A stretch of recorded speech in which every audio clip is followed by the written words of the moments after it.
In this guide, I'm going to show you how you can enable or disable manual rappel exit in Rainbow Six Mobile. Before we do get into this guide, make sure to like the video and subscribe to the channel with all notifications on. It really does help the channel. It lets us know that you want more content like this. We'd greatly appreciate it. And if at any point throughout this guide you did have any questions, just have some down in the comment section below and we can help you out further. I'm going to be doing my best to reply to every single comment down there.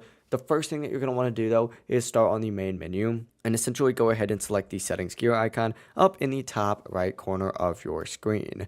From here, you're going to need to go into the gameplay section, which is going to be the second tab on this left-hand sidebar, and essentially just scroll down until you find the option called manual rappel exit. So scroll down on here until you see that. It should be down towards the very bottom of input automation. And what you can do is toggle this on and off just in this section right here. Now, obviously, if it's enabled, that means you're going to need to manually exit rappel. If it's disabled, your game may automatically exit rappel for you in certain situations. So choose whatever option fits your playstyle the best. A lot of people choose to keep this enabled, especially the pros, so just keep that in mind. But that is how you can enable or disable manual rappel exit here in Rainbow Six Mobile. If this guide did help you out, make sure to like the video and subscribe to the channel with all notifications on. It really does help the channel and lets us know that you want more content like this. We'd greatly appreciate it. And if at any point throughout this guide you did have any questions, just ask them down in the comment section below and we can help you out further. Have a great rest of your day though. Peace.